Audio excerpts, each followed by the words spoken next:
On va commencer à adorer le Seigneur. Bonjour à ceux qui nous rejoignent. Vous êtes bien sur le centre de vie de la foi. Le Seigneur vous bénisse ce matin.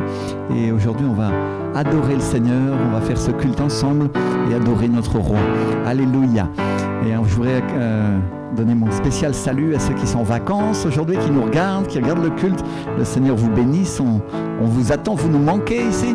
Et on voudrait être avec vous à la plage ou à la montagne, mais aujourd'hui on est sur la montagne de notre Seigneur en train de lui accorder notre adoration. Alléluia. Alors juste ferme tes yeux un instant, lève tes mains et dis-lui: Seigneur mon Dieu, ce matin Seigneur, ta présence dans l'église, ta présence à la télévision, ta présence sur chaque personne, Saint-Esprit. Seigneur, ce matin Seigneur, nous réjouissons ensemble Père, et nous voulons t'honorer et nous voulons glorifier ton Saint nom mon Dieu. Alléluia. Alléluia, mon Dieu.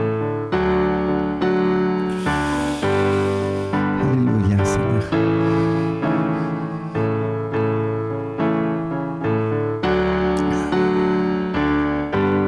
Alléluia, Seigneur.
la terre chante.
Dans ta présence, dans cette adoration, Seigneur, que nous pouvons avoir chez nous, dans notre chambre, Seigneur.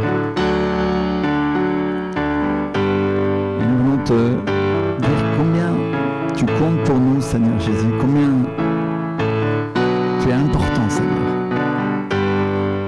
Seigneur, il n'y a pas de personne plus importante que toi, Seigneur. Et si nous venions ici juste pour chanter, alors, Seigneur, il n'y aurait pas grand intérêt, Seigneur. Parce qu'on pourrait aller à un spectacle, Seigneur, on pourrait aller écouter des chanteurs bien meilleurs, Seigneur.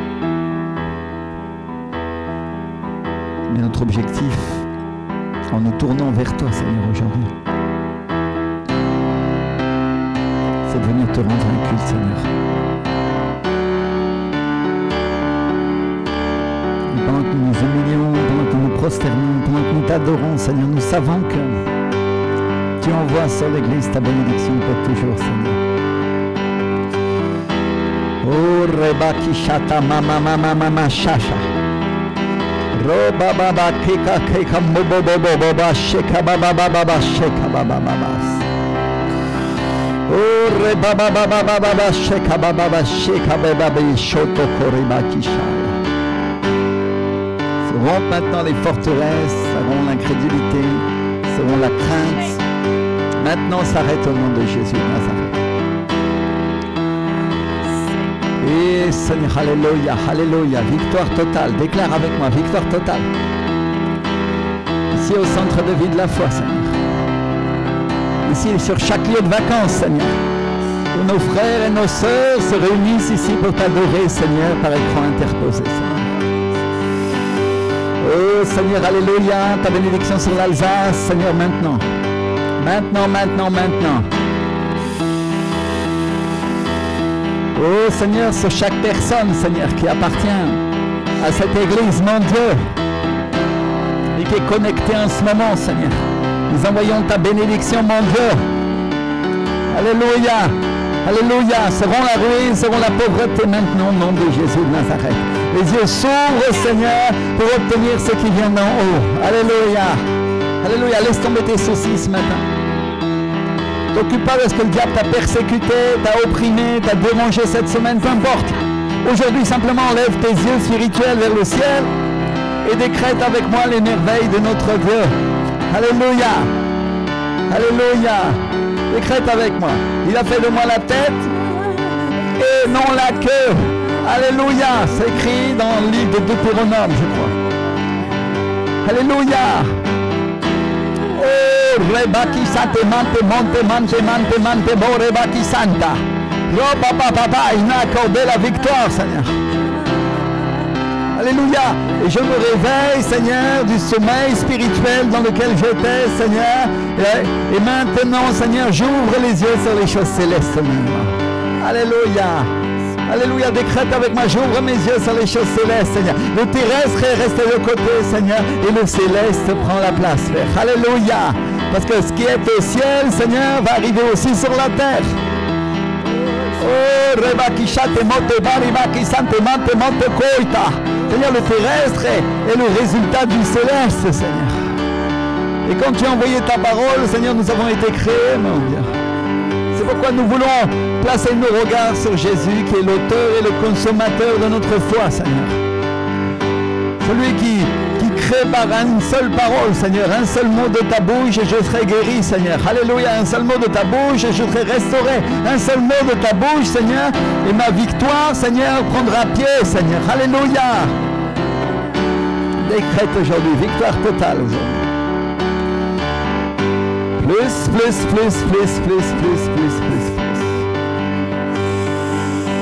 Une personne qui est dans des problèmes de toutes sortes et elle a pensé pendant longtemps que c'était seulement la malchance. Et la malchance, c'est pas quelque chose qui existe en réalité, mais dans le royaume de Dieu, il existe, et dans le royaume des hommes, il existe la bénédiction et la malédiction. Et la Bible dit que Jésus t'a introduit dans le royaume de Dieu par la foi en son nom. Alléluia. Et qu'il a payé à la croix pour que cette malédiction qui collait à ta vie sans arrêt soit rompue. Alléluia. Et ce que tu considérais comme de la malchance et les difficultés récurrentes qui arrivaient dans ta vie, à partir de maintenant, s'arrête au nom de Jésus. Alléluia. Alléluia. Et la personne qui est en train de voir ça en ce moment, elle voit comme un nuage noir ou comme un nuage gris qui est en train de la quitter, qui est en train de partir.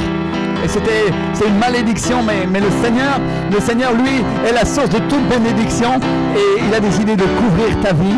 Et à partir de maintenant, les choses vont aller mieux désormais si tu t'approches de moi, te dit le Seigneur. Alléluia. Je voudrais que chaque personne qui est dans l'église puisse toujours comprendre que quand Dieu veut nous bénir, il le fait. Et non seulement il le peut, mais il donne toujours la bénédiction avec une condition. Quand Dieu dit « je ferai de toi la tête et non la queue », il dit « si tu écoutes ma parole, si tu obéis à mes commandements », n'est-ce pas? Il ne dit pas « si tu fais ce que tu veux et que tu vas à l'église quand tu as envie ». Non, il dit « si tu écoutes ma parole, si tu obéis à mes commandements, si tu fais tes efforts pour faire ce que je te dis, dit le Seigneur, moi je m'occuperai de tes affaires. » Alléluia. Et bien souvent, nous autres croyants, des fois, on reçoit la parole et on s'appuie sur elle un instant et après, c'est comme si elle nous quittait, l'espérance nous quitte parce qu'on est en train de regarder les choses terrestres et on est en train de faire un petit peu ce qu'on a envie et le diable en profite parce qu'il a le droit. Mais le Seigneur te dit à partir de maintenant, si tu laisses de côté les choses terrestres et que tu te concentres sur les choses célestes, ta bénédiction ne te sera plus volée, te dit le Seigneur. Alléluia. Et il y a de nombreuses personnes ici qui se sont fait voler leur bénédiction par le diable et notamment dans leurs finances. Et le Seigneur te dit la dîme et les offrandes. Alléluia.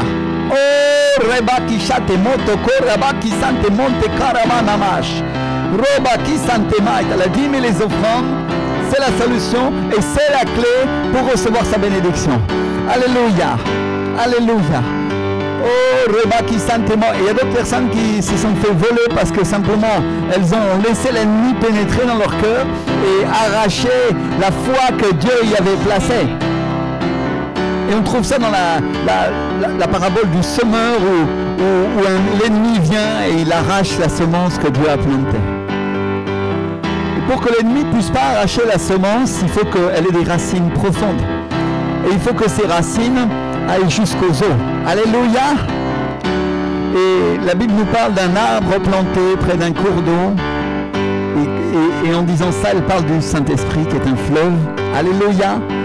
Et quand elle parle de cet arbre qui porte du fruit en toute saison, qui n'est jamais dans la sécheresse, alors que tout est sec autour de lui, il est en train de parler d'un croyant, d'une croyante qui a des racines spirituelles profondément ancrées dans la présence du Saint-Esprit. Alléluia! Et je crois que c'est le cas des croyants qui sont là aujourd'hui et que vraiment ils ont mis leurs racines et alors que tout a séché autour d'eux, ils continuent à rester verts. Alléluia! Alléluia. Et le Seigneur te dit aujourd'hui, si tu laisses pousser tes racines vers moi, si tu t'appuies sur moi dans toutes tes voies, alors je serai avec toi, te dit le Seigneur. Je serai avec toi. Oh, Reba qui chante. Et il y a une personne qui dit, le Seigneur ne m'accompagne pas. Et elle dit, Seigneur, je n'ai pas obtenu ce pourquoi je me suis battu.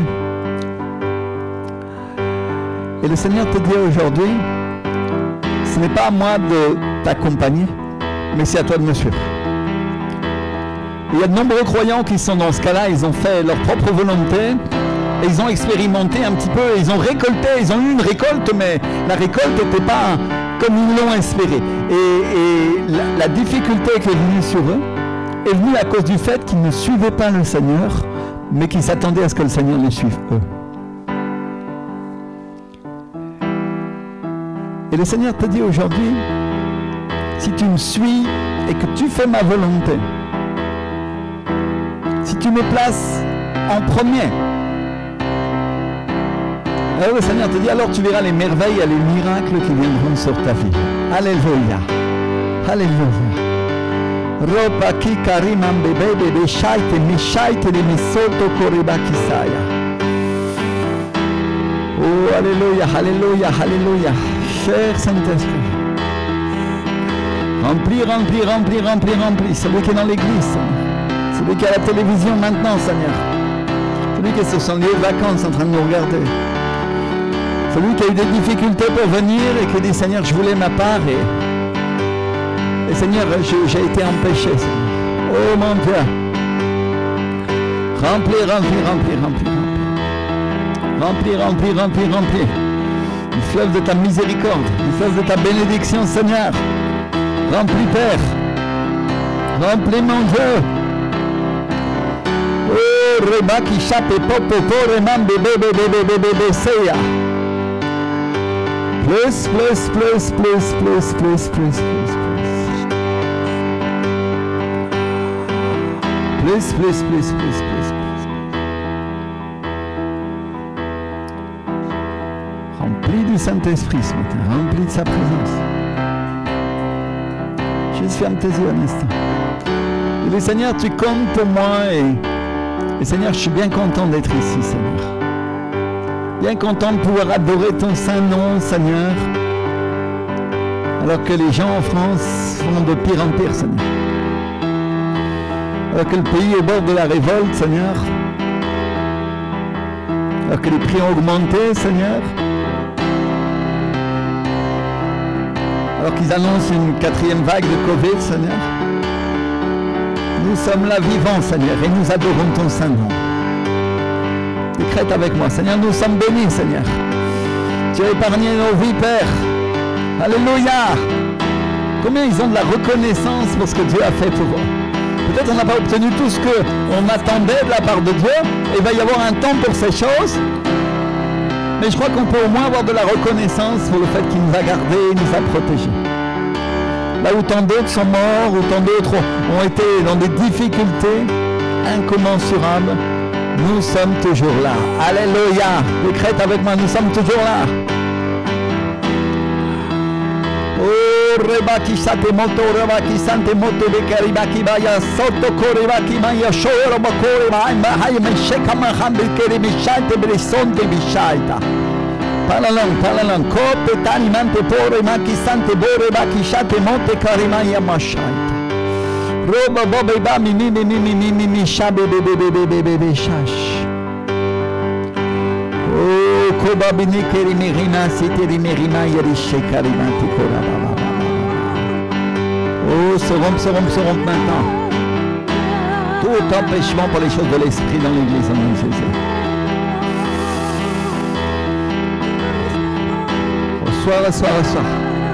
Reçois le don des langues. Reçois, prends-le. S'il y a des paroles qui viennent sur ta bouche, ouvre ta bouche et prononce-les, même si tu ne les comprends pas.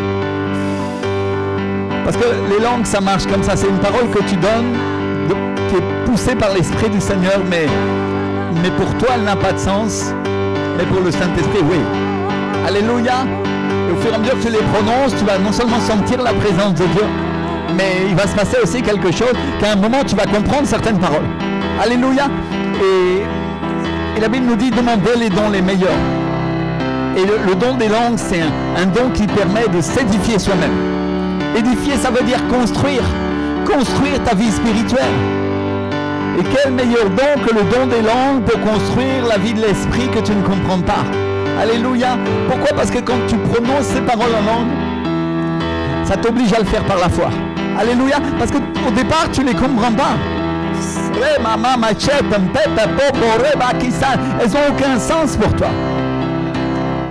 Au fur et à mesure que tu les prononces par l'Esprit, poussé par le Saint-Esprit, le Seigneur commence à les assembler. Alléluia. Et elles prennent un sens. Il y a une personne qui a des mots et elle est dans la confusion parce qu'elle dit c'est pas logique de prononcer des paroles que je ne comprends pas. Et pourtant, à un moment, dans sa pensée, il est venu la révélation de ce qu'elle est en train de dire. Alléluia. Et le Seigneur te dit, continue. Continue à parler, te dit le Seigneur. Continue à parler. Kopetanima kimanima sitareba baba. Rope papa papa papa papa papa. Shene mishai ne mishai te ne mishoi te le bishe comme un monde comme mishai et le mesante le mishai. J'avais pas prévu de faire un cours sur le don des langues aujourd'hui, mais je vais juste vous partager cette chose-là, c'est qu'il n'y a pas une seule langue céleste, il y a des tas de langues célestes. Et quand moi j'entends une personne qui a une autre langue que moi j'ai parlé, je demande au Seigneur, je lui dis Seigneur, je veux la parler. Et Dieu ne me la donne pas toujours, mais souvent, Dieu m'en a donné d'autres. Alléluia. Pourquoi? Parce que je suis quelqu'un qui est gourmand dans l'esprit. Quand j'en ai reçu, moi, j'en veux encore. Alléluia. Et il y a ici des personnes qui parlent une ou deux langues célestes.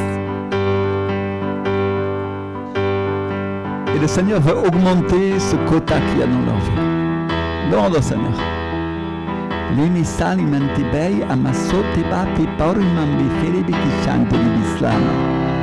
Lema popa pipinti feriba amoshe kaminishai remisante biribi kishante. Lema koye remisani bishiri mitai.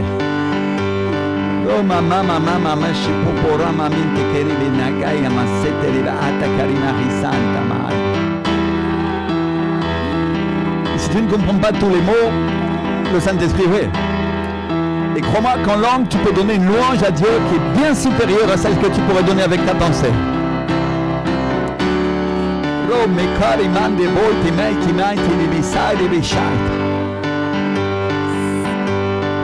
Fuego!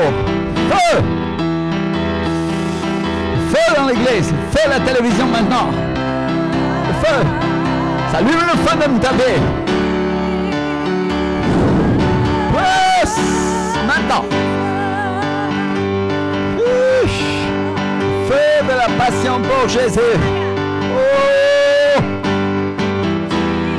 Une personne qui sent comme si ça la brûlait à l'intérieur et Et c'est une sensation qui est à la fois agréable et forte, mais elle ne comprend pas ce qui est en train de se passer. Et c'est le Saint-Esprit en toi qui est en train de te réveiller, te dit le Seigneur. Alléluia. Réveille-toi, toi qui dors d'entre les morts, et le Christ éclairera. Alléluia.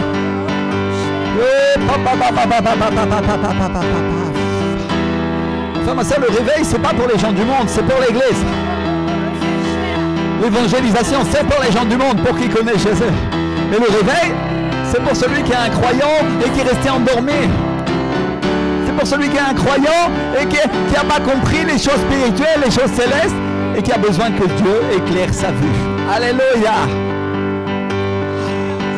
Et quand Dieu allume le feu à l'intérieur de toi, quand il allume ce flambeau, ce qui se passe, c'est qu'il commence à éclairer les choses autour de toi et tu commences à voir les choses de Dieu. Et ça change ton regard sur le monde. Ça change ton regard sur la vie. Ton regard de tous les jours change. Parce que tu commences à les voir avec les yeux de Dieu. Alléluia. Et Dieu veut réveiller de nombreuses personnes qui nous regardent à la télévision, nombreuses personnes qui sont ici dans l'église. L'Esprit du Seigneur te dit, réveille-toi. Réveille-toi, toi qui dors. Oh. Chut. Réveille-toi, toi qui dors. Et le Christ éclairera. Oh, le Christ ouvrira tes yeux. Sa parole prendra vie en toi. Les personnes qui étaient fatiguées et qui poussent des soupirs. Et le Seigneur te dit, je te réveille maintenant. Je te réveille, te dit le Seigneur. Prends-le. Prends-le. Allume-toi. Du feu de la passion pour Christ. Feu de la passion pour les âmes. Oh, Reba Kisha Temantemaita.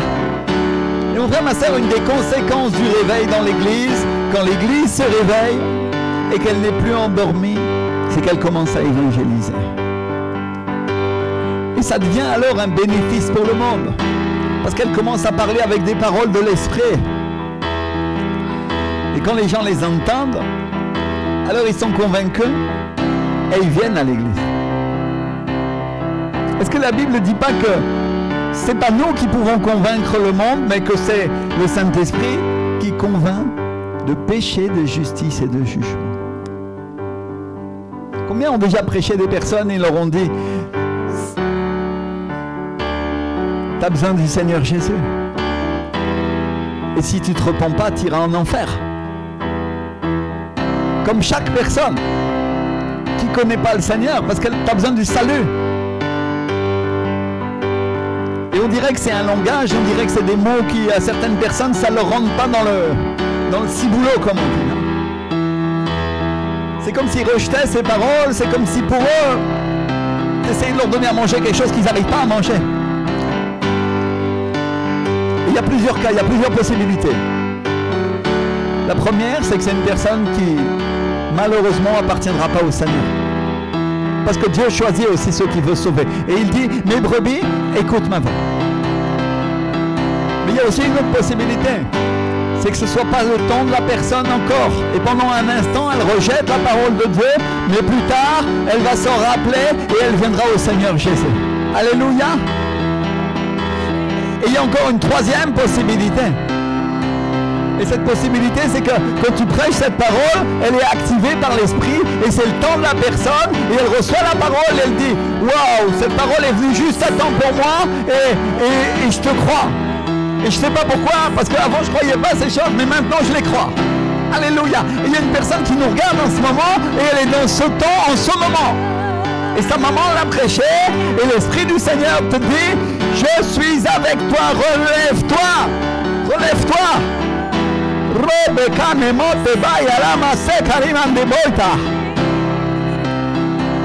Il y a des écailles qui sont en train de tomber des yeux de certains croyants en ce moment. Et spirituellement parlant, ils sont en train de comprendre que l'évangélisation qu'ils avaient faite, elle avait besoin d'être différente parce qu'ils avaient besoin d'être changés. Et ils ont essayé de convaincre les gens avec leurs propres pensées. Et le Seigneur vous dit, c'est moi qui convainc. Et quand tu prêches ma parole, le Seigneur te dit, tu dois compter sur mon esprit.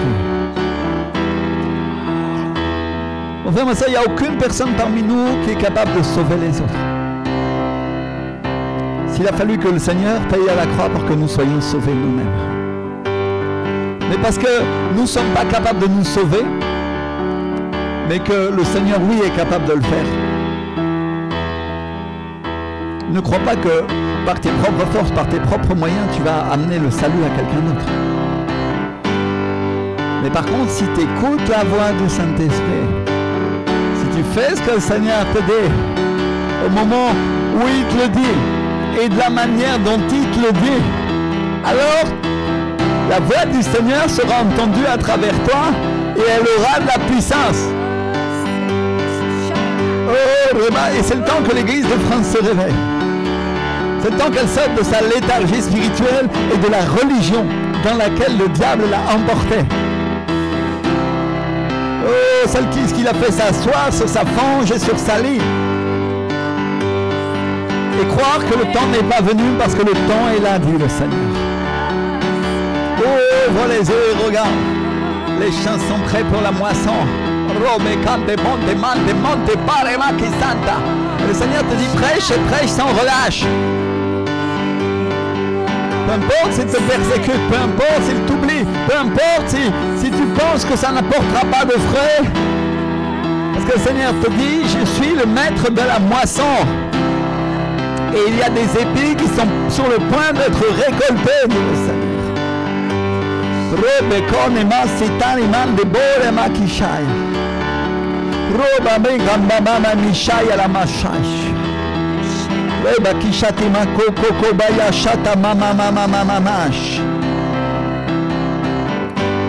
Il y a un verset qui me vient, mon frère, ma soeur, que le Seigneur Jésus prononce et qui est écrit dans sa parole.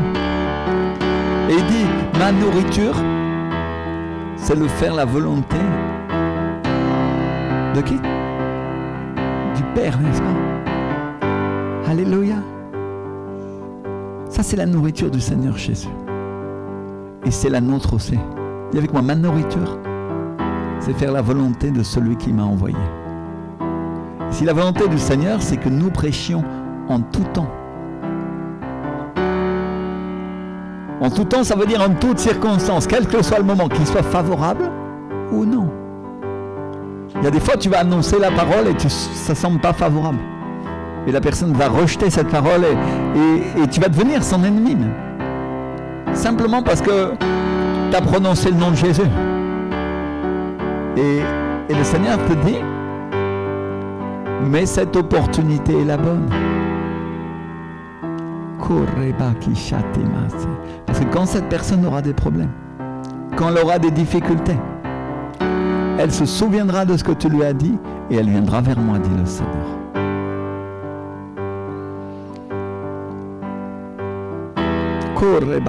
Dis avec moi, ma nourriture, c'est faire la volonté de celui qui m'a envoyé. Alléluia, Seigneur. Alléluia. Merci, mon Dieu. On va partager la parole ensemble. Assis-toi un instant. Seigneur te bénisse. Prends une chaise. Si tu es à la maison, assis-toi dans ton canapé, dans ton transat. Peut-être certains, ils sont en train de nous regarder sur la plage.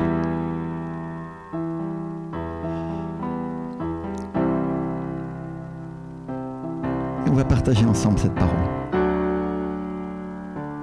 On va prendre ensemble nos Bibles dans le livre de Genèse, au chapitre 26.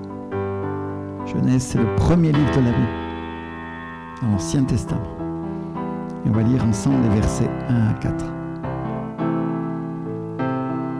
La Bible nous dit, il y eut une famine dans le pays, outre la première famine qui eut lieu du temps d'Abraham, et Isaac alla vers Abimelech, roi des Philistins, à Guérar. L'Éternel lui apparut et lui dit, ne descends pas en Égypte, demeure dans le pays que je te dirai, séjourne dans ce pays-ci, je serai avec toi et je te bénirai, car je donnerai toutes ces contrées à toi et à ta postérité, et je tiendrai le serment que j'ai fait à Abraham, ton père. Alléluia. Et on va sauter au verset 12. On va lire ensemble du verset 12 et 13. La Bible nous dit, Isaac sema dans ce pays, et il recueillit cette année le centuple, car l'Éternel le bénit. Cet homme devint riche, et il alla en s'enrichissant de plus en plus, jusqu'à ce qu'il devint quoi? Fort riche. Dis avec moi, fort riche. Alléluia. Et on parle d'un temps de famine dans lequel il n'y a rien à manger. Un petit peu comme si demain, il n'y avait plus rien à manger en France et que les gens se battaient pour avoir à manger. Ou un peu comme la Seconde Guerre mondiale, où en 1940, les gens pour manger, ils devaient avoir il y avait un rationnement, ils avaient des tickets de pain, et certains, selon leur âge, leur poids, ils avaient 100 grammes ou 350 grammes de pain par personne et par jour, et c'est tout ce qu'ils avaient pour manger.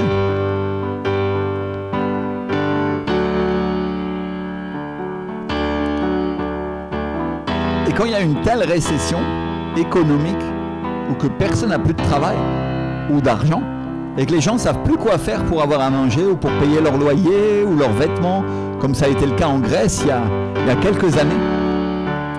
Je suis en train de parler d'un pays européen, pas un pays du tiers-monde. Je suis en train de parler d'un pays où personne n'aurait jamais pensé que ça pourrait un jour se passer. Certains ils auraient dit n'importe où ailleurs, pasteur, mais pas en Europe et sûrement pas en Grèce. N'oubliez pas, la Grèce, c'est le pays des armateurs de bateaux, le pays des commerçants, un pays prospère. Aujourd'hui, avec des années de recul, on sait qu'aujourd'hui la Grèce a été dans la plus grande ruine, la plus grande pauvreté. Mais il y a 10 ans, personne n'aurait jamais imaginé que c'est des choses qui pouvaient se produire. Il l'aurait dit au Vietnam, en Éthiopie, en Érythrée peut-être, mais pas en Grèce. Et Dieu agit directement avec Isaac pendant que les gens n'ont rien à manger. Pendant qu'ils crèvent de faim, Dieu les bénit. Et Dieu bénit Isaac parce qu'il s'aime.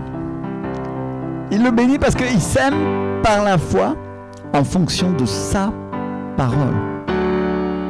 On parle de quelqu'un qui n'est pas en train de s'occuper des prévisions agricoles, des prévisions météo. Il ne s'occupe pas de la science, il ne s'occupe pas de ce que les hommes disent, mais il s'occupe de la parole. Il s'occupe de ce que Dieu a dit, simplement de ce que Dieu a dit. Ça ne vous rappelle pas quelqu'un dans le Nouveau Testament? L'apôtre Pierre.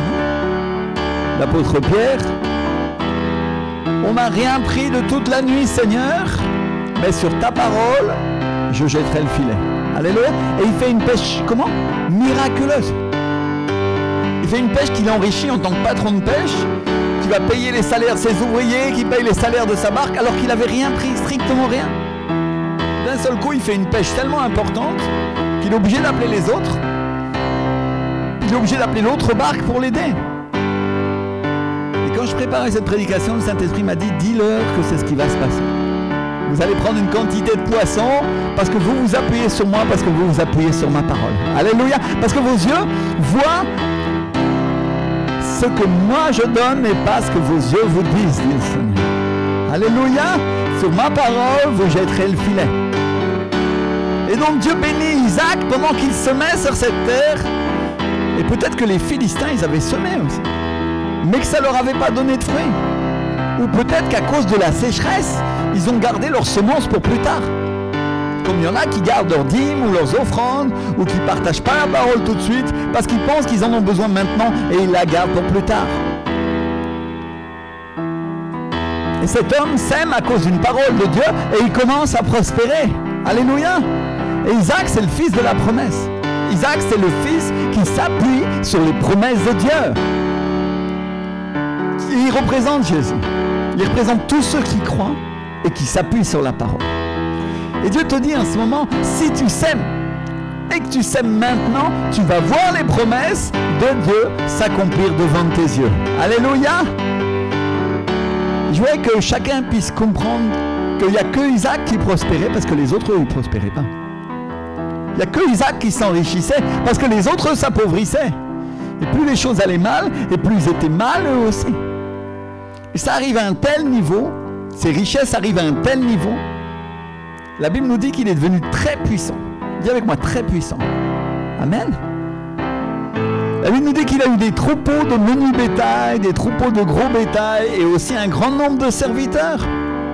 Et que ça allait tellement bien pour lui qu'à un moment, les Philistins ont commencé à devenir jaloux. On va continuer ensemble dans le livre de Genèse au verset 14. Et on va lire ensemble ce qui se passe. Il avait des troupeaux de menu bétail et des troupeaux de gros bétail et un grand nombre de serviteurs. Aussi les Philistins lui portèrent envie. Tous les puits qu'avaient creusés les serviteurs de son père, du temps d'Abraham, son père, les Philistins les comblèrent et les remplirent de poussière. Et Abimelech dit à Isaac, va-t'en de chez nous, car tu es beaucoup plus puissant que nous. Alléluia. Ça vous est arrivé qu'on soit jaloux à cause de la bénédiction de Dieu et qu'on comble vos vies ou qu'on essaye de combler vos cœurs de poussière? À moi, ça m'est arrivé. Et regardez bien comment les Philistins, pour être sûrs que Isaac va s'en aller, font. Pour être sûr qu'il n'aura plus rien à boire pour ses animaux et pour ses cultures, ils vont combler les puits. Et c'est ce que fait le diable. Pour être sûr que tu n'aies plus accès à l'eau du Saint-Esprit, pour être sûr que tu n'ailles plus à l'église, il te crée des problèmes. Et il bouge tes puits, il bouge les sources de ton cœur avec de la poussière. Et regardez bien ce que font les Philistins. Ils le chassent de chez lui. Ils le chassent de l'endroit où il a travaillé. Ils le chassent de l'endroit où il s'est établi. Regardez bien ce qu'Isaac fait au verset 19. La Bible nous dit, Isaac partit de là et campa dans la vallée de Guérar où il s'établit. Isaac creusa de nouveau les puits d'eau qu'on avait creusés du temps d'Abraham, son père, et qu'avaient comblé les Philistins après la mort d'Abraham. Ah. C'est-à-dire, ça c'est quelque chose que le diable avait déjà fait. Il l'avait fait à la mort de son père, et lui il les avait creusés, et maintenant, qu'est-ce qui se passe? Il les comble à nouveau. Et maintenant qu'on le chasse, qu'est-ce que Isaac fait? Le fils de la promesse fait quoi? Il creuse à nouveau les mêmes puits qu'on avait creusés du temps de son père. Alléluia! Et il leur donna les mêmes noms que son père leur avait donnés. Les serviteurs d'Isaac creusèrent encore dans la vallée et y trouvèrent un puits d'eau vive. Amen. Donc qu'est-ce qu'il fait? La Bible ne dit pas qu'il leur résiste, la Bible ne dit pas qu'il se bat avec eux, mais la Bible dit que simplement il s'en va. Et qu'il campe dans la vallée de Guérar et qu'il creuse des puits. Et il leur donne le même nom que son père leur avait donné. Et je suis venu te donner une bonne nouvelle parce qu'on peut te chasser de chez toi, on peut te chasser de ton travail, mais les puits qui font ta bénédiction se déplacent avec toi. Alléluia! Le Saint-Esprit qui te donne à boire, qui fait ta bénédiction, va avec toi et il se déplace avec toi. Et il va te donner à boire de l'eau vive, il va te donner à boire l'eau qui te donne la vie. Et c'est ce qu'il y a dans ces puits, il y a une source intarissable de richesse et de bénédiction dans l'esprit. Et donc ils viennent à peine de s'établir, ils viennent à peine de s'installer, ils viennent à peine de creuser les puits, et la Bible nous dit qu'il y a une dispute. Au verset 20, la Bible nous dit, les bergers de Guérar querellèrent les bergers d'Isaac en disant, l'eau est à nous. Et il donna au puits le nom d'Ézek, parce qu'il s'était disputé avec lui. Ézek, ça veut dire dispute. Ses serviteurs creusèrent un autre puits au sujet duquel on chercha aussi une querelle et il l'appela Sitna. Sitna, c'est un mot hébreu qui veut dire accusation, qui veut dire opposition. Il se transporta de là et il creusa un autre puits pour lequel on ne chercha pas querelle et il l'appela Rehoboth. Rehoboth, ça veut dire des endroits amples et spacieux. Car dit-il, l'Éternel nous a maintenant mis au large et nous prospérerons dans le pays. Il remonta de là à Beersheba. L'Éternel lui apparut dans la nuit et dit, je suis le Dieu d'Abraham ton père, ne crains point, car je suis avec toi. Je te bénirai et je multiplierai ta postérité à cause d'Abraham mon serviteur. Il bâtit là un autel, invoqua le nom de l'Éternel et y dressa sa tente. Et les serviteurs d'Isaac y creusèrent un puits. Abimelech vint de Guérar auprès de lui avec Ahuzat son ami et Picol, chef de son armée. Isaac leur dit, pourquoi venez-vous vers moi puisque vous me haïssez et que vous m'avez renvoyé de chez vous? Et ils répondirent, nous voyons que l'Éternel est avec toi. C'est pourquoi nous disons qu'il y a un serment entre nous et toi et que nous fassions alliance avec toi. Jure que tu ne nous feras aucun mal, de même que nous ne t'avons point maltraité, que nous t'avons fait seulement du bien et que nous t'avons laissé partir en paix. Tu es maintenant béni de l'Éternel. Amen et Amen. Dis avec moi, béni par Dieu. On est en train de parler d'un homme qui était tellement béni au point que les Philistins étaient très énervés, ils l'ont viré de leur terre en lui disant va-t'en de chez nous parce que tu es beaucoup plus puissant que nous. Et Isaac s'en va de cet endroit et il commence à ce moment-là le passage qu'on vient de lire, où Isaac vient à la vallée de Guérar, il habite là et il trouve un puits d'eau vive qui est une bénédiction en temps de sécheresse. Et je suis venu vous dire que vous devriez vous préparer parce que vous aussi vous allez trouver des puits d'eau vive en temps de sécheresse. Alléluia! Ça veut dire que vous allez trouver la bénédiction là où personne ne trouve la bénédiction.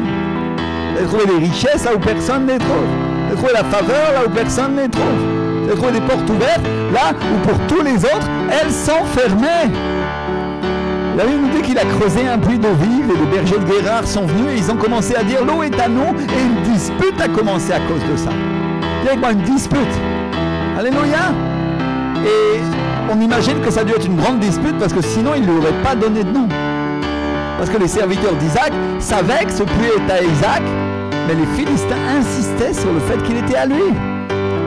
Et du coup il a déménagé à un autre endroit et il a recommencé à ouvrir les autres puits d'eau vive. Et Abraham avait trouvé à cet endroit-là de l'eau vive et Isaac trouve aussi de l'eau vive. Et les Philistins viennent et ils disent cette eau est à nous. Et il y a une autre dispute tellement forte qu'elle s'est appelée Sitna. Elle ne s'est pas appelée seulement dispute, Ézek. Elle s'est appelée Sitna parce qu'ils étaient devenus ennemis. Parce qu'il y avait une inimitié. Dis avec moi, une inimitié. Alléluia. Et donc Isaac part de là. Et il va à un autre endroit et il ouvre un autre puits. Et sur ce puits-là, il n'y a pas de dispute.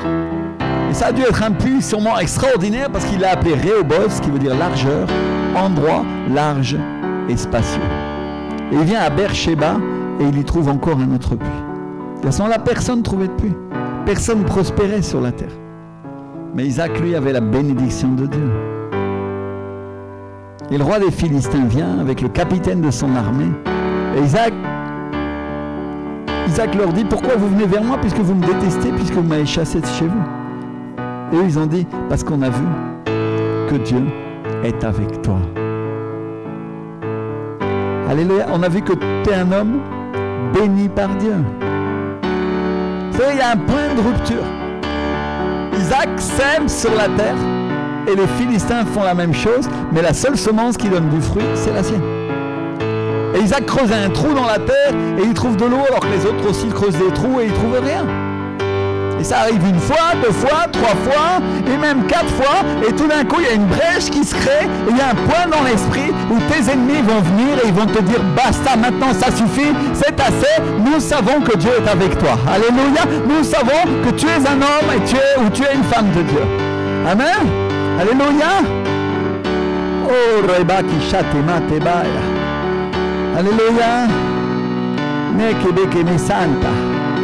Alléluia. Ça, je ne sais pas si vous vous souvenez, il y a quelques années, on a invité l'évangéliste Gustavo Castillo, qui était là. Alléluia. Et il est venu plusieurs fois. Et un jour, il parlait avec un de ses amis au téléphone. Et il parlait de moi. Et je l'ai entendu et il a dit, le type, il a un puits dans son église et chaque fois qu'il chante avec sa femme, la présence du Saint-Esprit vient. Alléluia. Et un jour, Dieu m'a montré ce puits, juste devant l'autel. Et c'était comme un puits lumineux, il y avait de l'eau qui était comme mélangée avec de la lumière.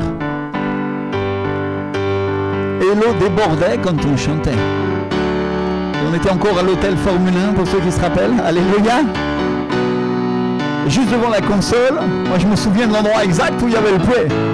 Juste devant la console, il y avait je l'ai vu, un grand puits d'eau qui débordait de lumière et d'eau.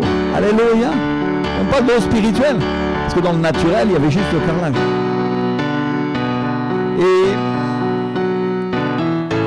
Et quand j'ai vu ça, et quand j'ai entendu ces paroles, bien sûr, nous tous on se dit, ah ça y est, c'est super, on va arriver, non? Le Seigneur nous bénit, il est avec nous, non? Alléluia.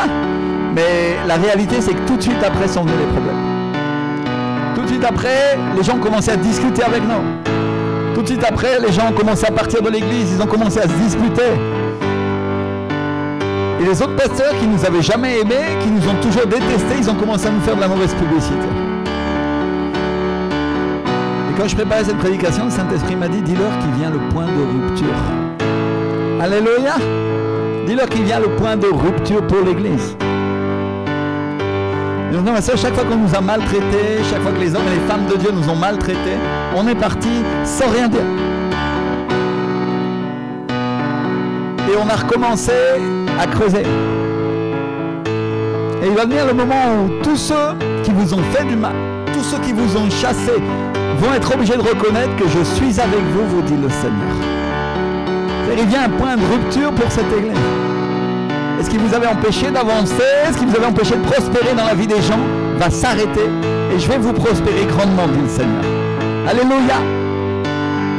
Et mon frère, ça, ils vont penser que c'était un ministère nouveau qui se lève, alors que c'est un ministère ancien qui n'a jamais arrêté de creuser. Et quand j'écrivais ces paroles, le Saint-Esprit m'a dit, Rehoboth, dis-leur que je vais leur donner le Rehoboth. Rehoboth, ça veut dire largeur. Enfin, ma sœur, Dieu va nous donner un endroit large et spacieux pour prêcher l'évangile. Alléluia. Large et spacieux, ça veut dire quoi? Est-ce que c'est matériel ou spirituel ou est-ce que c'est les deux? Ça veut dire que tu as la place pour prêcher. Amen. Ça veut dire que tu as la place pour prospérer, pour grandir et pour avancer. Alléluia. Quand on parle d'un endroit étroit, on parle d'un endroit étriqué, ça veut dire que tu peux rien faire parce que tu peux pas avancer, tu peux pas grandir, tu peux pas prospérer parce que c'est comme une plante qui est dans un pot trop petit, elle va jamais grandir, non? Mais quand Dieu te parle d'un endroit spacieux, quand il dit un Rehoboth, il est en train de parler d'un endroit pour lequel les gens ne vont pas te chercher la querelle. Alléluia, pour lequel tu n'auras pas de problème, pour lequel les gens ne vont pas venir te chercher la difficulté, tu vas prospérer, bénir et grandir. C'est ça que ça veut dire Rehoboth. Alléluia. Et Dieu nous dit, je vais vous donner votre Rehoboth. Alléluia. Mais je voudrais que chacun écoute aussi ce que Dieu va faire avec lui.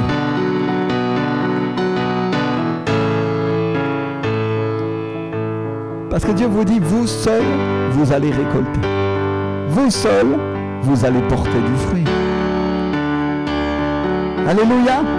Il y a d'autres personnes qui vont essayer de faire comme vous, mais ils ne vont pas pouvoir.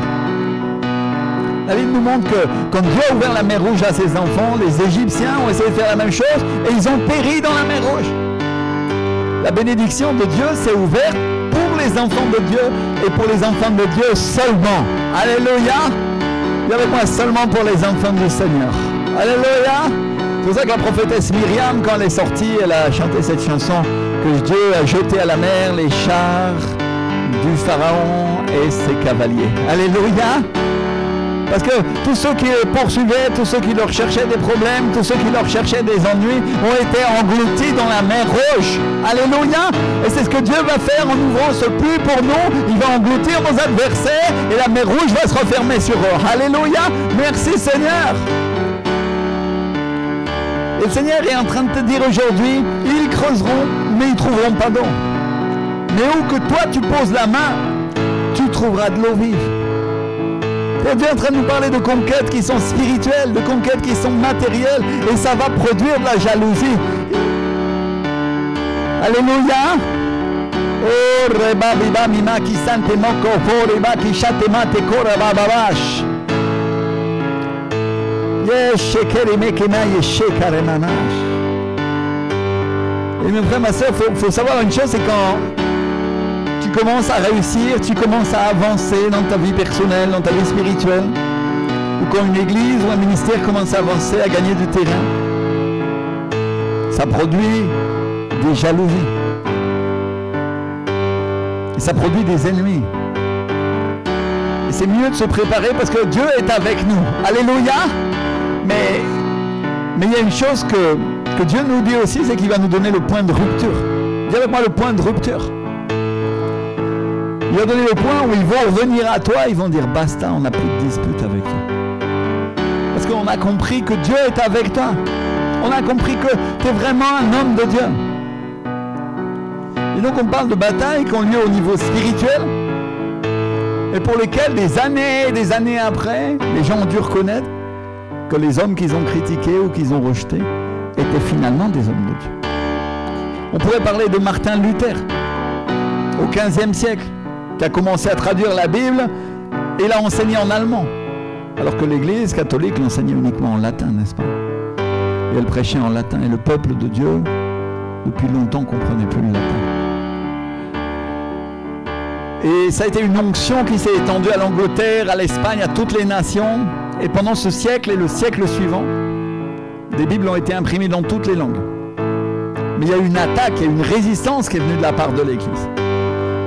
Et aujourd'hui, 500 ans après, la plupart reconnaissent que Martin Luther avait totalement raison. Ils ont dû dire, ils ont dû reconnaître que Luther c'était un homme de Dieu 500 ans après. Et même l'Église catholique aujourd'hui a fini par reconnaître Luther. Oh, bien sûr, ils ne reconnaissent pas toutes ses thèses, mais ils en reconnaissent la plupart. Et notamment, ils reconnaissent que les indulgences, c'était mal. Ils reconnaissent qu'il faut prêcher et lire la Bible dans une langue que le monde comprend. Une grande partie de l'Église. Alléluia! D'ailleurs, même si tu vas dans une église catholique aujourd'hui, la Bible ne sera pas lue en latin, elle sera lue en français, n'est-ce pas? Si tu es en France. Ou en espagnol, si tu es en Espagne. Tu sais à qui tu peux devoir ça? À Luther. Alléluia! À Luther. Tu sais à qui tu peux devoir le fait que tu peux lire ta Bible dans ta propre langue et la comprendre? À Luther. C'est lui qui a ramené l'Église dans le droit chemin et qui l'a ramené des années auparavant dans ce qu'étaient les premiers siècles de la vie chrétienne. Et quand l'Église c'était comme, je dirais, stancado, elle s'était comme stagnée et elle était partie dans la religion et dans les ténèbres, dans l'obscurantisme. Dieu a levé un homme et il a amené une réforme, il a amené un changement, il a amené un réveil dans l'Église. On pourrait parler d'un réveil. Comme on a dit ensemble, le réveil c'est pour les croyants. L'évangélisation c'est pour les gens du monde.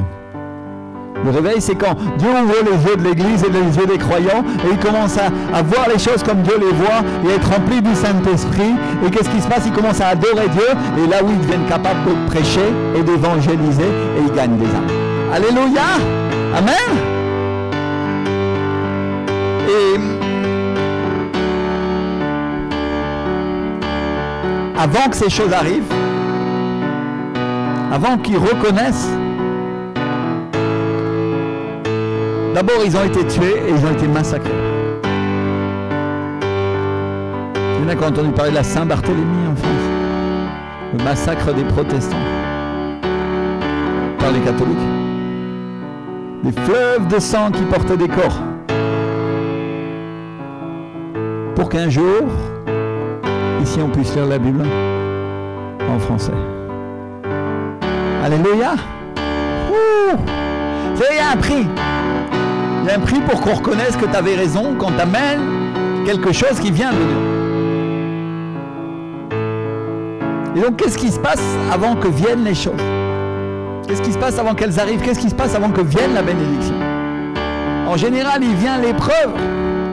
En général, il vient la dispute, il vient les problèmes à cause de ce que tu es en train de faire, à cause des vérités que tu es en train d'apporter.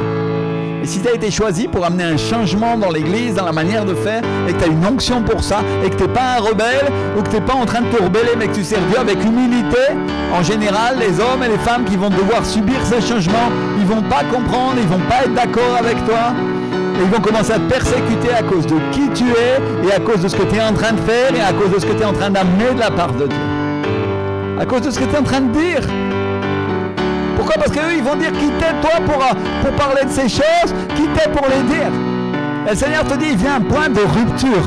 Alléluia. Il vient un point où les choses vont changer. Il vient un point où Dieu va faire changer d'avis ceux qui étaient entêtés. À cause de la bénédiction qui vient, te dit le Seigneur. Alléluia. Et on ne va pas leur vouloir parce qu'il vient des bénédictions pour notre Église. Il vient des bénédictions dans cette Église. Quand on a commencé à parler de la nouvelle naissance, parce que les gens supposaient, ils ont supposé pendant des années à cause de la religion que quand on naissait dans une famille croyante, on était automatiquement un croyant. Et pourtant la Bible et Jésus sont clairs. Ils nous disent clairement que si on n'a pas expérimenté la nouvelle naissance, on ne peut pas voir le royaume de Dieu. C'est écrit en Jean chapitre 3 verset 5. Où Jésus dit, en vérité, je te le dis, si un homme ne naît d'eau et d'esprit, il ne peut entrer dans le royaume de Dieu. Alléluia. Et donc on est en train de parler de la régénération que fait le Saint-Esprit quand il rentre dans la vie d'un croyant au moment où il accepte Jésus. Alléluia! C'est là qu'il devient un croyant, à ce moment-là. Je voudrais parler à toutes les personnes qui nous regardent à la télévision et qui viennent d'une famille chrétienne ou qui ont été dans une église traditionnelle et leur dire une chose. Si Jésus ne vient pas dans ta vie, s'il n'y opère pas un changement, tu ne vas pas pouvoir voir le royaume de Dieu. Vous savez ça, combien d'entre nous avons expérimenté, quand nous avons accepté Jésus comme notre Seigneur et notre Sauveur, un changement et un renouvellement dans notre vie. Alléluia! C'est arrivé à tous ceux qui croient en Jésus. Et ça, c'est une expérience qui porte le nom de nouvelle naissance. Il y a des prédicateurs comme Wesley qui ont parlé de ça il y a déjà des siècles. Et ils les ont traités comme des sectes, ils les ont mis à part. Au point que Wesley, il a dû sortir de l'église et quand il s'est mis à prêcher dans la rue parce que personne ne voulait le recevoir. Et il a dit cette phrase qui aujourd'hui est devenue célèbre, il a dit à partir de maintenant, le monde est ma paroisse. Alléluia! Alléluia! Au XVIIe siècle. Et au XVIIIe siècle, on pourrait parler de cet homme de réveil, Jonathan Edwards, ou de Charles Finney au XIXe siècle, qui prêchait la même chose et qui appuyait son enseignement avec des signes puissants. Et aujourd'hui, 100 ans ou 200 ans après, tout le monde reconnaît qu'ils étaient des géants de la foi. Et au début de ce siècle, il y a eu un déversement du Saint-Esprit. Et les croyants ont commencé à prier en langue. Et ils ont commencé à être attaqués, ils ont commencé à être critiqués et chassés de leur mission ou de leur dénomination. Mais aujourd'hui, 100 ans après, c'est la dénomination la plus grande qu'il y a sur la terre, le pentecôtisme. Alléluia! Et aujourd'hui, beaucoup de dénominations qui avaient fermé la porte, qui avaient rejeté les signes et les miracles du Saint-Esprit, les ouvrent à nouveau pour que le Saint-Esprit vienne dans leur vie et pour qu'ils soient sauvés ou pour qu'ils soient baptisés par le Saint-Esprit. Alléluia! Certains étaient sauvés, la plupart étaient sauvés, mais ils n'avaient pas compris cette expérience que vivait l'Église primitive avec le baptême du Saint-Esprit. Aujourd'hui, la plupart des églises se repentent et ils veulent l'expérimenter. Et on pourrait parler de la guérison. Il y a 50 ans, il y a un mouvement de guérison qui a commencé. Et beaucoup de gens disaient « Ah non, non, ça c'était du temps des apôtres ». Les guérisons se sont arrêtées quand la Bible a fini d'être écrite. C'est ce que beaucoup ont décrété. Des pasteurs, des docteurs, des théologiens ont étudié la Bible et ils ont dit « Ah non, non, non, c'est des choses qui n'arrivent plus, non ». Et 50 ans après, nous savons tous que la guérison, c'est part du mouvement de l'Église. Que Jésus-Christ est le même hier, aujourd'hui et éternellement. Alléluia! On sait tous que Jésus guérit encore aujourd'hui. Il a fallu des hommes de réveil qui ont payé le prix, qui ont été critiqués, qui ont été mis dehors de leurs églises, de leurs dénominations, mis à part des autres pasteurs, pour annoncer et décréter que le réveil et la guérison, c'était quand même un mouvement du Seigneur. Parce que c'est dans la Bible, parce que Jésus-Christ guérissait et il guérit toujours. Alléluia! Et on pourrait parler de réveil qu'on commençait en Argentine, au Mexique, à Toronto, à Pensacola, et beaucoup de gens ont résisté. Ils n'étaient pas ouverts pour le réveil. Dans le cas du Mexique, beaucoup de gens ont résisté. Et Dieu a commencé à ouvrir la porte aujourd'hui à tous ceux qui disent « Oui Seigneur, nous voulons ton réveil. » Alléluia. Oh, Rebashita Mashita Riba Santa. Il y a des personnes à la télévision qui nous regardent en ce moment et qui disent « Je ne sais pas exactement de quoi ce pasteur est en train de parler, mais je veux te réveiller. Je veux te réveiller. Ça a l'air fabuleux, ça a l'air merveilleux. Et le Seigneur te dit, si tu me demandes, tu pourras l'expérimenter, dit le Seigneur. Tu pourras l'expérimenter. Mes frères et sœurs, le temps va venir où beaucoup de gens vont venir de tous les côtés et ils vont dire non seulement on veut du Saint-Esprit, mais on veut aussi du réveil et ils vont être obligés de reconnaître que Dieu est avec toi. Alléluia! La Bible nous dit que quand on a perdu quelque chose à cause de Jésus, on va le recevoir 100 fois dans ce siècle. L'apôtre Paul dit et atteste dans l'épître aux Corinthiens que celui qui sème peu moissonnera peu, et que celui qui sème abondamment moissonnera comment? Abondamment, en abondance. Alléluia. Il y a 50 ans, Oral Roberts a écrit un livre qui s'appelle La semence de la foi. C'est un livre qui a été très résisté. Mais aujourd'hui, on peut faire des offrandes et des alliances avec Dieu parce qu'on sait que Dieu est fidèle avec les offrandes. Alléluia. Et qu'il va nous permettre de semer plus pour qu'on puisse moissonner plus. Pour que l'évangile soit prêché et qu'il ne manque rien dans nos maisons. Et le point de rupture, le point où la brèche va être ouverte est sur le point d'arrivée. Et les témoignages de bénédiction vont commencer à affluer. Parce qu'à n'importe quel moment, l'Église entière va être touchée. Alléluia. Et donc, ma sœur, je suis venu te dire que l'argent va manquer chez aucun d'entre nous. Et qu'on ne va pas manquer de moyens et que l'Évangile va être prêché. Alléluia. Et qu'il y a des bénédictions matérielles, des bénédictions spirituelles sur cette Église, sur chaque personne qui dispose son cœur à mettre en pratique l'Évangile dans sa vie et dans sa famille. Et que Dieu va ouvrir un puits là où personne n'arrive à trouver d'eau. Dieu va le faire, la main de Dieu, l'Esprit du Seigneur va être avec toi et tu prospéreras, te dit le Seigneur. Alléluia. Il y a des personnes qui étaient dans la sécheresse spirituelle et matérielle et l'Esprit du Seigneur te dit, je suis celui qui ouvre les sources d'eau. Alléluia. Je suis celui qui fait couler la bénédiction et qui fait couler la provision, te dit le Seigneur. Je suis Jéhovah Jireh, celui qui pourvoit, te dit le Seigneur. Alléluia. Oh, alléluia. Le Seigneur te dit, là où mon peuple manquera, j'étendrai ma main pour qu'il ne nous manque rien. Alléluia. Quand Dieu parle de sa main, il parle du Saint-Esprit, mon frère, ma soeur. Dieu est en train de dire, j'enverrai mon esprit pour qu'il ne te manque rien, ni spirituellement, ni matériellement. Alléluia. Tu vas creuser ici et là, et tu trouveras de l'eau, et l'autre qui sera à côté de toi creusera, et il n'en trouvera pas. Tu vas semer et tu récolteras, et l'autre qui est à côté de toi sèmera aussi, mais lui il récoltera rien. Alléluia. Jusqu'à ce que vienne ce moment où il vient le point de rupture, jusqu'à ce que vienne le moment où ils vont venir te dire, tes ennemis s'approcheront de toi et ils te diront basta, on reconnaît que tu es un homme de Dieu, tu es une femme de Dieu et que l'église que tu fréquentes c'est l'église du Seigneur Jésus. La Bible nous dit dans le livre d'Apocalypse,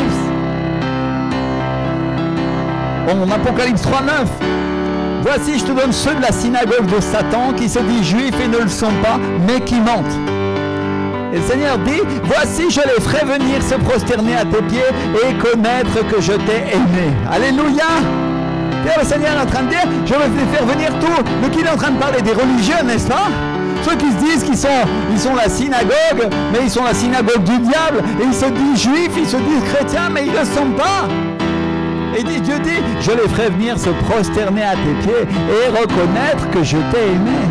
Alléluia. Dieu est en train de dire, j'ai les religieux qui refusaient la bénédiction, qui refusaient les choses de l'esprit, qui refusaient tout ce que j'avais pour eux, vont venir et ils vont reconnaître que je suis avec toi, il dit le Seigneur. Alléluia. Combien il y en a qui sont prêts pour ces choses-là? La télévision, ici dans l'église, combien il y en a qui sont prêts pour recevoir la récolte? Alléluia. Combien savent qu'ils peuvent récolter et ramasser une seule parole qui est donnée par le Saint-Esprit et la voir comme une moisson abondante dans leur vie? Alléluia. Combien sont prêts pour ça? Parce que vous n'avez pas imaginé ce que ça veut dire. Ça veut dire que ceux qui se sont moqués de vous, ceux qui vous ont critiqué, ceux qui vous ont méprisé, ceux qui ont parlé mal de vous, qui ont dit du mal de vous, ils vont devoir venir devant pour reconnaître que Jésus est vraiment avec vous. Alléluia.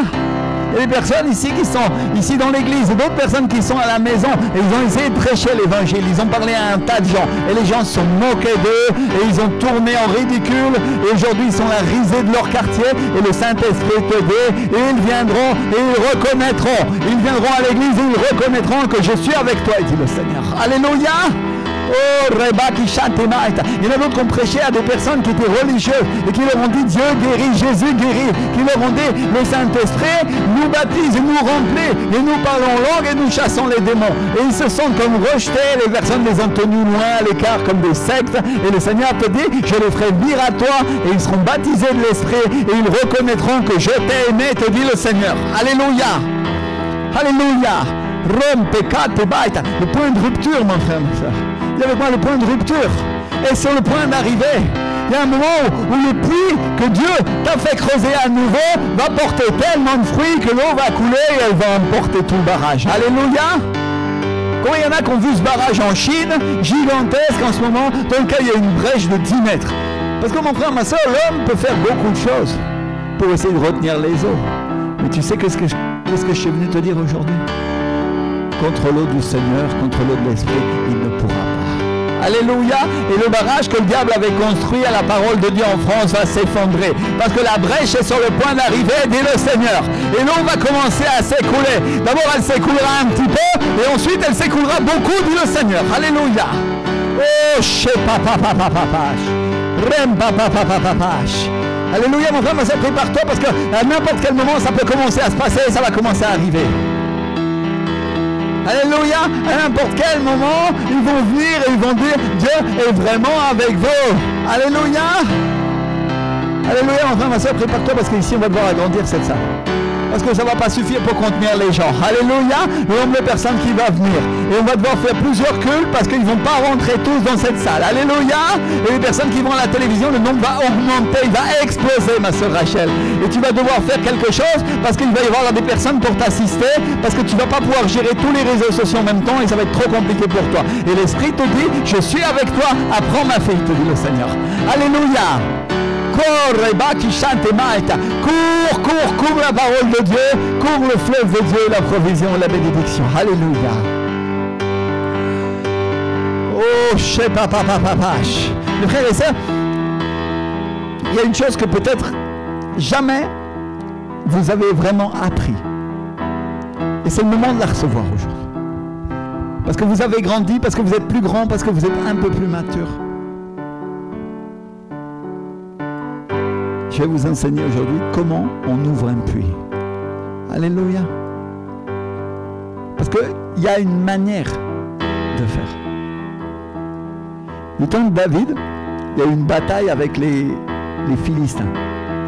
Il y a un homme qui s'appelait Eliezer, qui appartenait au vaillant David. Et il n'a pas abandonné sa place avec son épée et il a affronté les Philistins et tous ont fui. Et la Bible dit que ça a duré jusqu'à ce que sa main se fatigue et son épée reste collée à sa main. Et quand c'est arrivé, les Philistins ont fui et les Israélites sont venus pour ramasser le butin.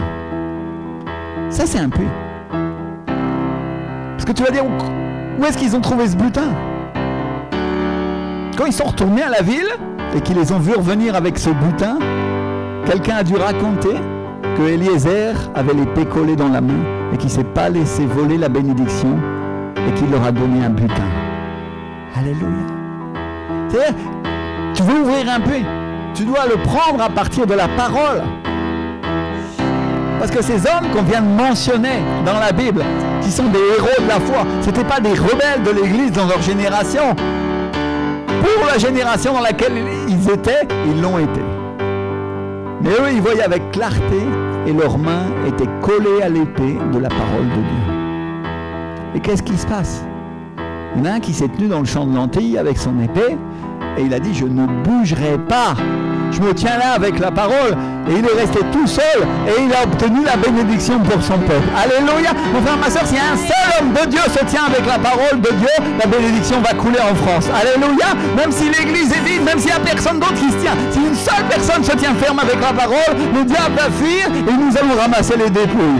Alléluia. Et ça, c'est une parole pour le centre de vie de la foi. Il y a des personnes qui vont nous aider à creuser des puits ici. Et ils vont se tenir avec l'épée à la main. Parce que je ne suis pas resté seul, mais il y a des personnes qui sont restées à mes côtés et elles sont restées ferme ici et le puits va être creusé et il y a beaucoup de gens qui vont bénéficier. Alléluia. Alléluia. Merci Seigneur. Oh,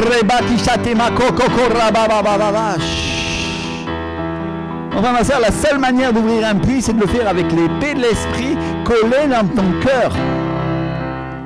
Et de dire, si c'est dans la parole, peu importe ce que les autres disent, moi, je vais l'obtenir. Alléluia. Peu importe si l'autre est parti de l'église, celui-là, il est en vacances, et l'autre, il vient une fois quand il a le temps. Si c'est écrit dans la parole de Dieu, moi, je me tiens ici, face au diable et aux démons, et j'ai la victoire. Alléluia. Moi, je creuse ce puits. Moi, je me tiens à mes côtés, et avec mon pasteur, avec sa femme, avec ceux qui sont avec nous, et nous disons au diable, tu t'en vas et tu lâches ce terrain ici au nom de Jésus. Tu lâches Maison Lafitte, tu lâches la télévision en France, tu lâches les réseaux sociaux, tu lâches Facebook maintenant, tu lâches Instagram maintenant au nom de Jésus, et nous décrétons que maintenant nous allons commencer à émettre. Décrète avec moi au nom de Jésus. Je voudrais que chacun se lève et se tienne avec la parole de Dieu aujourd'hui. On va creuser encore un puits, on va creuser encore avec humilité. Alléluia. Enfin ma soeur, on a été rejeté des tas d'années par les croyants eux-mêmes, par les pasteurs aussi. Je voudrais que tu te lèves avec moi et tu dis, Seigneur, aujourd'hui je me tiens avec l'épée de ta parole, Seigneur, et j'obtiens la victoire au nom de Jésus de Nazareth.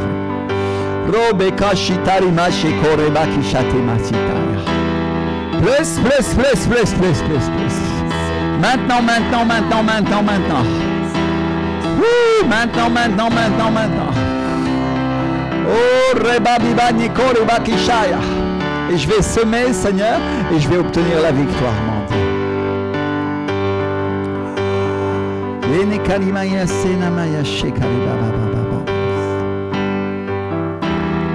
Oh, il y a de nombreuses personnes à la télévision qui sont en train de dire dans leur cœur, je me tiens à leur côté. Je me tiens avec eux. Je me tiens avec eux. Oh, Reba qui chante maître. Il y a des personnes de la famille de Cédric. Je pense à sa sœur Christelle, je pense à sa maman Patricia. Ils ne sont pas ici physiquement avec nous maintenant, mais elles sont en train de dire dans leur cœur, je me tiens à leur côté. Oh, le Seigneur peut dire, vous avez part à l'héritage. Oh, que talimante koi devesi talima kishaya. Part à l'héritage. Robe kasi talimante botibashi talimakikaya. Bebe rebekilana. Oh, ma soeur Myriam, papa rebakibani ma fitage. Prends-le. Reçois-le. Rachel, Aude, un parent, Patrick, Carole. Oh, prenez votre bénédiction. Pauline, prends ta bénédiction. Oh, Reba Kishaita. Voilà. Prends-la.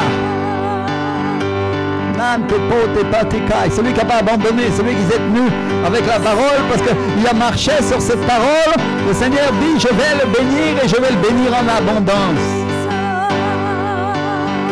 Celui qui s'est pas relâché dans son travail, celui qui a fortifié sa main. Oh, Reba qui s'atemaitemaita. Roba mamash. Prends-le. Puissance du Seigneur, c'est toi. Cédric, prends-le. Au milieu des difficultés, au milieu des problèmes, l'Esprit du Seigneur est sur toi. Prends-le.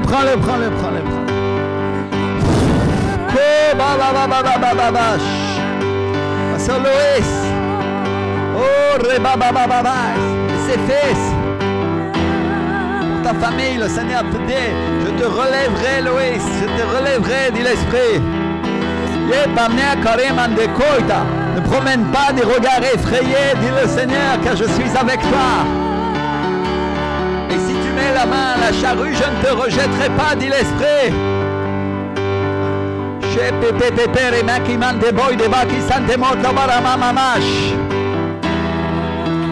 Tout le monde lève les mains. Seigneur, nous mettons au travail, Seigneur. Seigneur, nous nous tenons, Seigneur, devant ce champ de lentilles, Seigneur, qui t'appartient, Père. Devant le puits que tu nous as donné, mon Dieu, à Maison Lafitte, Seigneur. Oh, Rebaki Santemande Bayaramase Karimande Baba. Et nous allons creuser encore. Et nous allons trouver de l'eau. Et l'eau va déborder, Seigneur. Alléluia. Tu vas nous donner, Seigneur, notre Rehoboth, Seigneur. Donne-nous le puits, Seigneur. Donne-moi le puits, Seigneur. Oh, endroit spacieux, endroit large, endroit de bénédiction.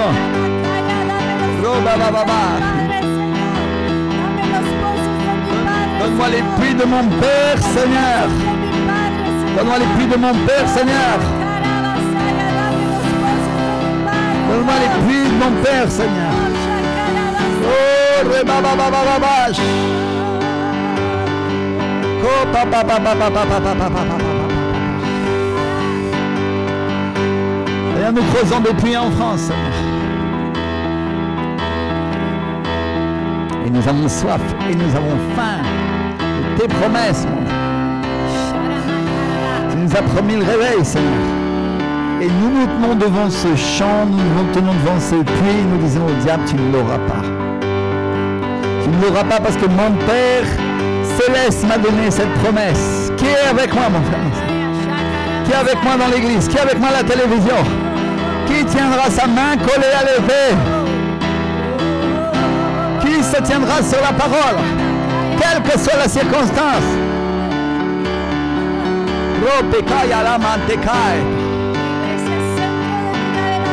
L'église centre de vie de la foi déclare ce matin, comme Isaac,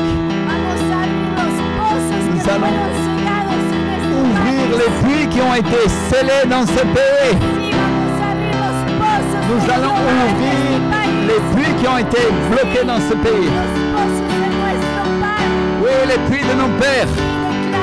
Oui, nous déclarons dans cette heure,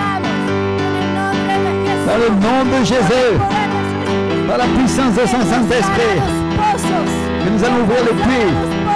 Que Dieu ouvrira les puits. Que Dieu ouvrira les puits dans cette nation, sur cette ville. Nous déclarons au nom de Jésus. Nous déclarons au nom de Jésus que nous allons creuser, que nous allons creuser, que nous allons creuser, que nous allons trouver des eaux et les puits de l'Éternel dans cette nation. Oui, les puits. Courra, courra, courra. Oh, rababababash.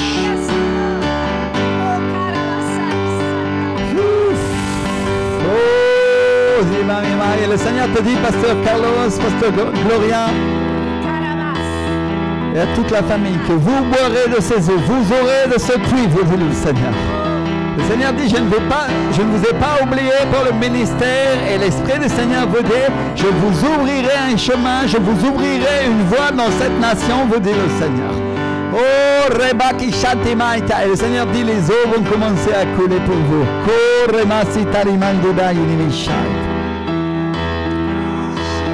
Et Mélanie, il y a une part pour toi, te dit le Seigneur.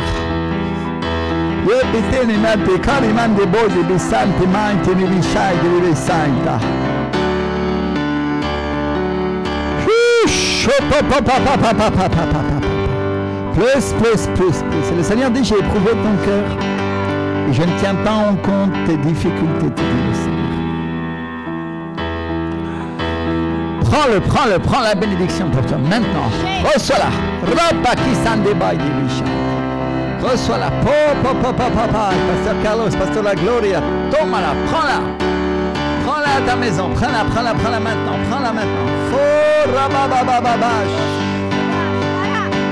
Il y a des eaux abondantes sur ce pays, vous dit le Seigneur.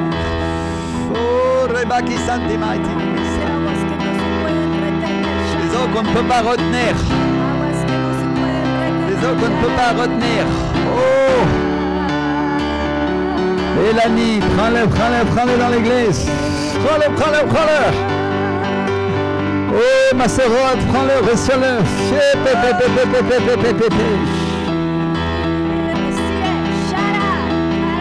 Prends-le, reçois-le. Papa. Reçois ta bénédiction. Plus, plus, plus, plus, plus, plus. Plus, plus, plus, plus, plus, plus. Rempli du Saint-Esprit maintenant.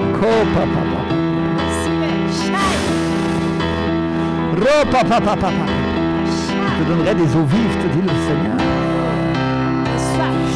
Priez sur toi. Puis sur le point de s'ouvrir, te dit le Seigneur. Oh, papa. Le puits est sur le point de s'ouvrir. Cours la présence de Dieu sur l'église. Cours la présence de Dieu maintenant. Cours la présence de Dieu.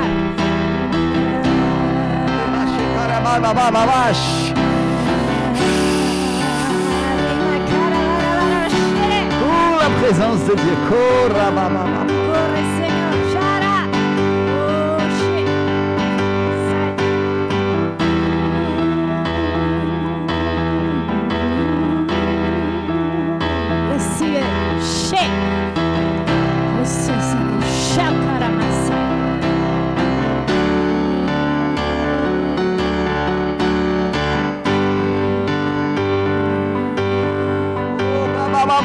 plus. Coupe, papa. Approche-toi. Coupe, papa. Prends-le.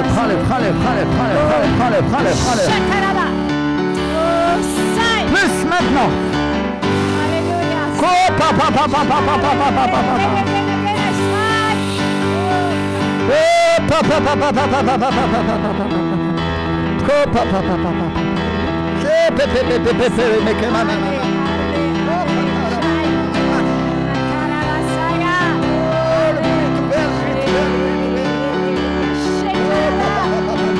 Dans l'église, le pied est ouvert.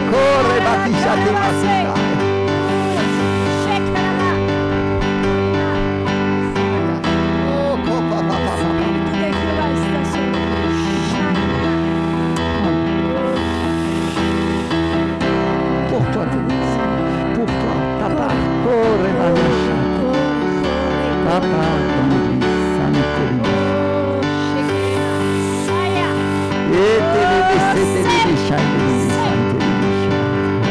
Tu as un héritage. Au milieu de mon peuple, dit le Seigneur. Tu as un héritage. Je ferai que les yeux de nombre de personnes s'ouvrent dans ta famille, dit le Seigneur. Le Seigneur te dit, ce que tu m'as demandé, tu l'as obtenu. Il vient le temps où j'ouvrirai le puits de ta bénédiction, dit le Seigneur. Plus. Cours les eaux de l'Esprit sur ta vie maintenant.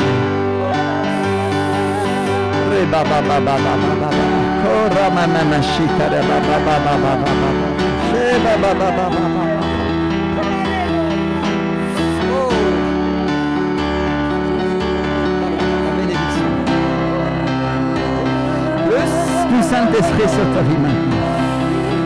Le Seigneur te dit, je te donne une part supplémentaire. Et tu vas boire toi aussi, te dit le Seigneur. Car tu as part à ma bénédiction, dit l'Esprit.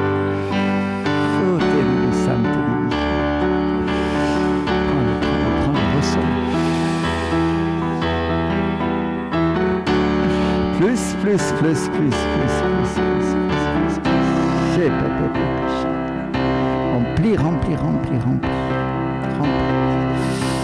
Remplis du Saint-Esprit maintenant. Kobareka.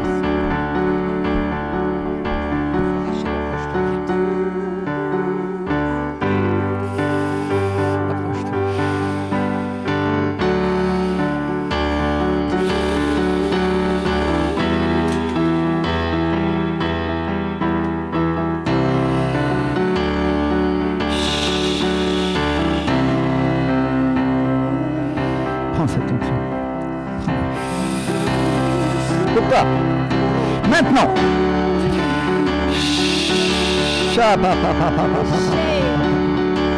Oh.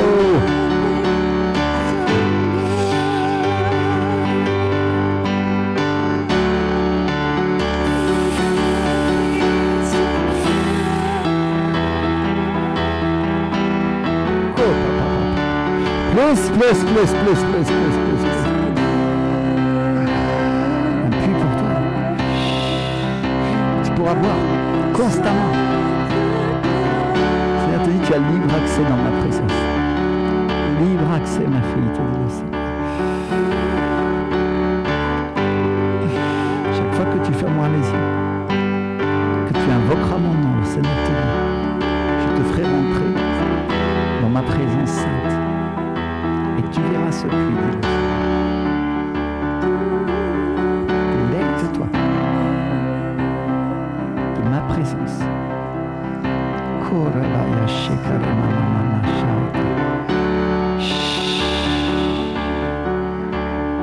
Plus.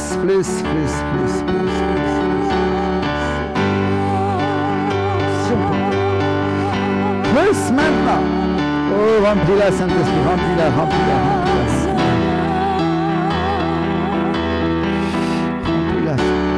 bénis au nom de Jésus, Seigneur. Alléluia. Tous ceux qui sont à la télévision maintenant. Seigneur dit, il y a une onction pour renouvellement, fraîcheur du Saint-Esprit. Recevez maintenant. Maintenant. Prends-le. Là où tu te trouves, prends-le. Prends-le. Il y a une personne qui est devant sa télévision en train de trembler. Et elle sent qu'elle va lâcher l'écran. Pose-le. Plus maintenant sur ta vie. Plus maintenant sur ta vie. Plus du Saint-Esprit maintenant. Oh, Reba qui chante. Les personnes qui sont autour d'elle, ne vous inquiétez pas.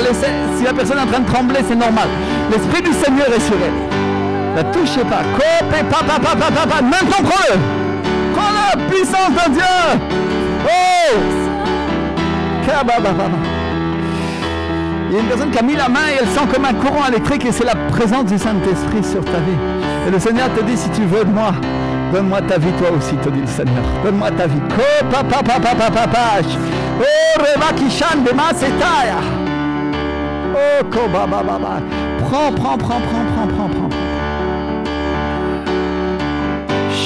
Il y a une personne qui se sentait mal, qui avait des malaises.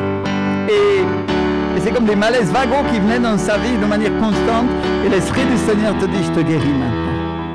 Et ça n'arrivera plus. Et je me lèverai avec toi. Et le Seieur dit, si le premier symptôme vient, mets un pas en avant et dis, le Seigneur est avec moi et il s'arrêtera. Il s'arrêtera, tenez le Seigneur. Le Seigneur est avec moi. Et fais un pas. Voilà ce que le Seigneur te dit. Alléluia. Il y a un temps de bénédiction pour chacun. Pour chaque personne ici dans l'église. Chaque personne à la télévision. Le Seigneur est avec toi. Et il va souffler sur ta vie. Jusqu'à ce que vienne le point de rupture. Jusqu'à ce que tu sois tellement rempli. Que même tes ennemis et ceux qui se sont moqués de toi viennent pour te dire, je reconnais que Dieu est avec toi. Bébé, je reconnais que tu es un homme de Dieu, que tu es une femme de Dieu. L'Esprit du Seigneur est avec toi, qu'il est sur ta vie. Oh, pépé, qui chaita. Oh, rababababash. Je voudrais mettre au défi maintenant tous ceux qui sont dans l'église et tous ceux qui sont en dehors de l'église.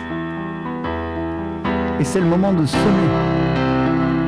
C'est le moment de semer la parole, bien sûr, mais c'est aussi le moment de semer ta dîme et de semer ton offrande. Alléluia. Je voudrais mettre au défi tous ceux qui se tiennent avec nous et qui disent au diable, tu ne passeras pas. Alléluia. C'est le moment de semer dans l'église, c'est le moment de mettre une offrande pour arrêter maintenant l'œuvre du diable. Alléluia. C'est le moment de mettre une offrande pour arrêter l'œuvre du diable dans ta vie. Rema kibare karamasante ravakashe karamamamamamamashach. Roba babababash. Oh kobababababababa yasanda rabababash. Koramamamamamamamashach. Alléluia, alléluia. Combien il y en a qui se tiennent avec moi et qui vont défendre ce terrain et qui vont semer une offrande pour que l'église soit forte et qu'elles se maintiennent. Alléluia. Combien il y en a qui sont capables de faire ce geste de foi aujourd'hui? Aujourd'hui, je sème une offrande. Aujourd'hui, j'apporte ma dîme. Et le Seigneur va pourvoir à tous mes besoins selon ses richesses en gloire. Alléluia. Dis avec moi, il pourvoira. Il y a des personnes qui n'ont jamais donné. Et c'est le moment de faire un geste pour que le Seigneur puisse bénir ta vie. Il y a un point de rupture dans ta vie dans lequel tu vas commencer à croire aux dîmes et aux offrandes. Parce que c'est quelque chose que tu avais du mal à croire, c'était quelque chose dans ton cœur, c'était dur. Et le Saint-Esprit te dit, teste-moi aujourd'hui et tu verras, je serai avec toi, te dit le Seigneur. Il y a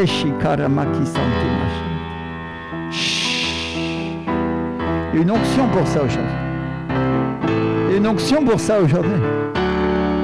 Oh, Rebaki Shatema, Sitariba Kishatema. Je voudrais que pendant que tu remplisses ton enveloppe, pendant que tu es en train de semer sur Internet,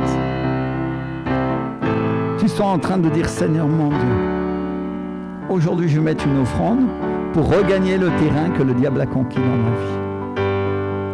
Je voudrais que tous ceux qui se tiennent avec nous dans l'église, qui sont des anciens du centre de vie de la foi, et qui sont des gens solides, et qui défendent la vision, se tiennent aujourd'hui et placent une offrande et disent, ok Seigneur, aujourd'hui Père, je vais semer non seulement pour moi, mais je vais semer aussi pour soutenir l'église. Alléluia. Alléluia, parce que quand tu fais ça, mon frère, ma soeur, c'est une arme. Et tu es en train de te tenir dans le champ de lentilles avec la parole de Dieu, et tu es en train de placer ton épée. Alléluia, tu es en train de placer cette parole qui nous parle des semences, des offrandes, et tu vas la placer ici pour que l'ennemi soit obligé de fuir. Alléluia. On va placer une offrande qui va faire peur au diable aujourd'hui. Alléluia. Je voudrais que tu lèves ta main un instant et tu dis, Seigneur mon Dieu, aujourd'hui, Père. Aujourd'hui, mon Dieu, si tu es sur Internet, tout à l'heure, quand le culte est fini, tu vas sur la page Centre de vie de la foi, videlafoi.com. À la rubrique offrande, tu prends ta carte bleue et tu mets une offrande qui va faire peur au diable. Alléluia. Alléluia. Il y a une personne que peut-être elle ne peut pas mettre quoi que ce soit en ce moment, mais ça va être le moment de faire une promesse à Dieu. Et tu vas dire à Dieu, Seigneur,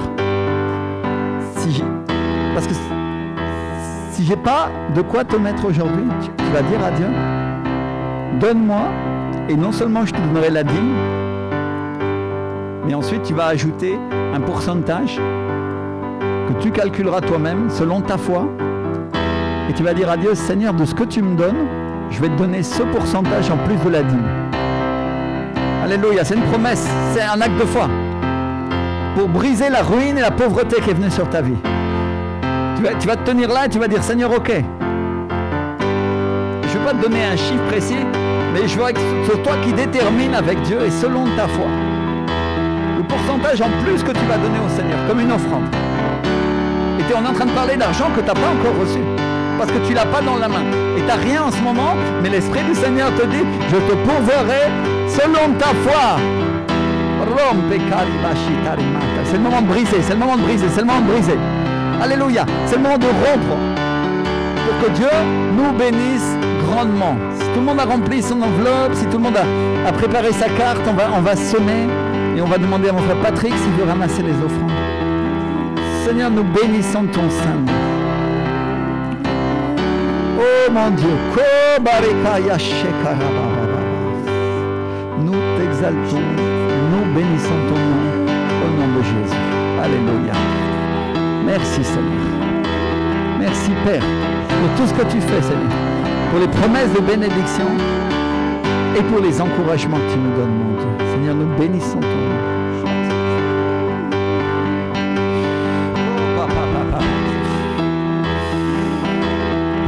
Plus. Et ta présence. Oh, Rekaye Sikeri Meshai. Seigneur, nous t'exaltons. Seigneur, nous bénissons ton Seigneur, Seigneur.